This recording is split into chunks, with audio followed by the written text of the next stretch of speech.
In the very beginning in '65, of course, the team was based on a response to the coordinator for the emergency management organization representing the city and district of North Vancouver.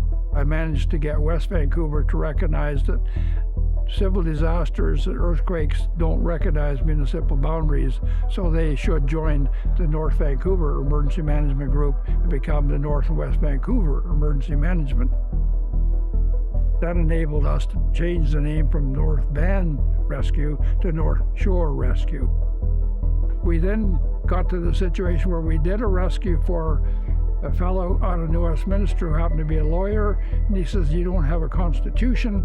I think it's time you had a constitution." And of course, a constitution to us was a great idea, but it would involve costs and lawyers and bills we didn't have money for. However, he did this on a pro bono, and it gave us the structure and the basis on which the Constitution was founded. And the first major accomplishment, shall we say, was the registering of North Shore Rescue as a charity with Revenue Canada. That was in May of 1980, and the organization has benefited from that charitable status ever since. And back in the early days, we've started to formalize things like our mission, our values. What also followed after that was a need to formalize other things, like what if someone you're not happy with, they're not showing up to calls, they're not doing what you want them to do, how do you get them off the team? North Shore Rescue operates with an elected executive. They're elected annually, and they're charged with the responsibility of looking after the affairs of the team.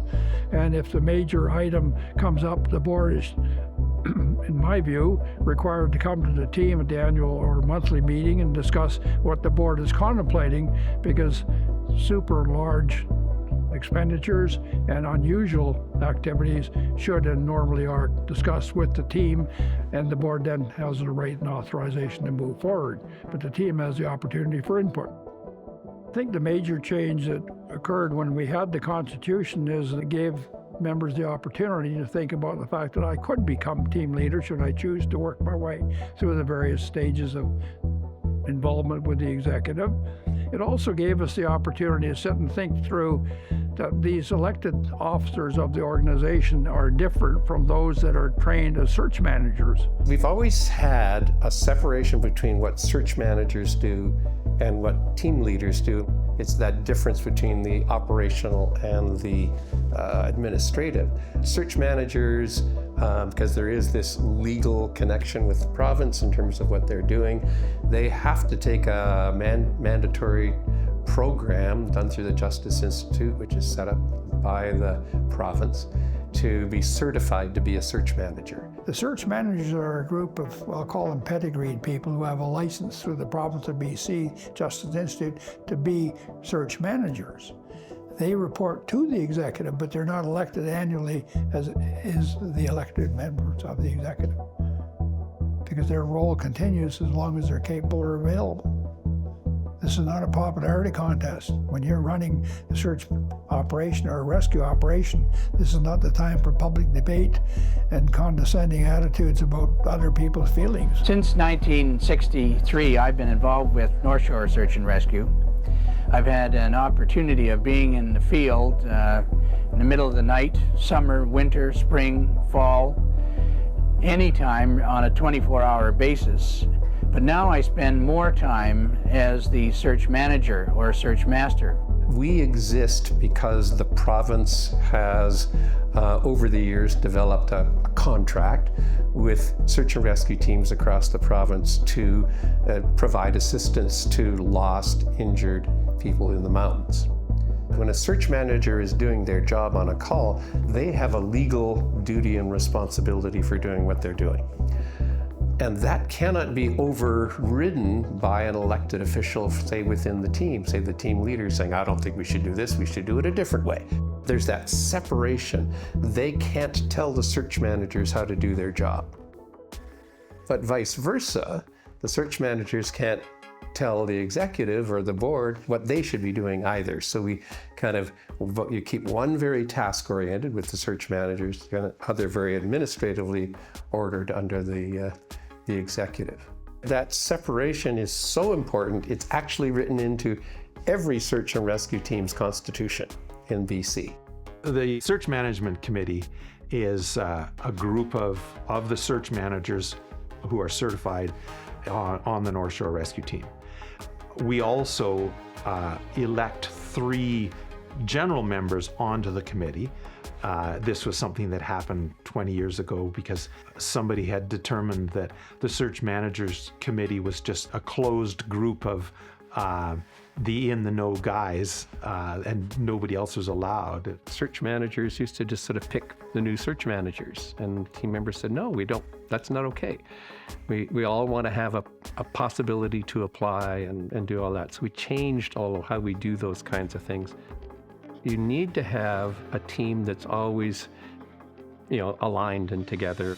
We have a number of different categories of membership, and everyone plays an important role and really a critical role in us being able to do what we do and provide the service for the community. Active support members are members who have been participating and continue to participate at a high level to the team, but they're not able to do regular field deployments. It's a category where we recognize their contributions to the team, and it also gives them a vote at our AGM at the end of the year as well. And then we have our field members who obviously have years of experience and are able to contribute into, helping guide us as we progress forward and then helping behind the scenes. Resource members are members who aren't contributing or haven't contributed to the same level as our active support members, but they still bring value to the team.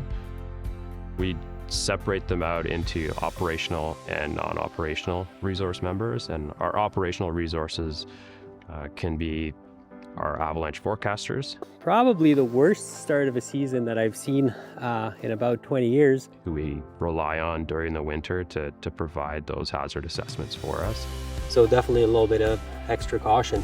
It also includes our A&P group, our doctors and nurses who are able to contribute their time to come out during those critical calls where we need that higher level of medical training. And our non-operational resource members are helping us with all of the other things that come along with North Shore Rescue, information technology, helping with our logistics and our SAR stations and all that stuff, helping with our vehicles, helping with fixing this and repairing that, and making sure that we're ready for the next call. I don't care whether they're cleaning the building, maintaining the equipment, resupplying the bases, resupplying the caches, doing whatever's necessary to make sure that all of the things required to make North Shore Rescue available and able to function on a moment's notice, it happens because of all of these people. It's been quite an evolution, really, when you think about it, going from working out of your own vehicle to having a fleet of rescue vehicles. The budget when I took over the treasurer's job was essentially $12,000 a year. And as you can imagine, $12,000 even then wasn't a lot of money to run a rescue team of 40 people. Over time, that budget expanded to where it is now in excess of $1 million a year. We're building new search and rescue stations, like permanent facilities, which is a huge step forward for us. And I think the important thing to kind of remember is we all have full-time jobs. We all have families. We have our own lives. And at the same time, we're running this organization that is providing a huge community service, not only within our own community, but more broadly throughout the province.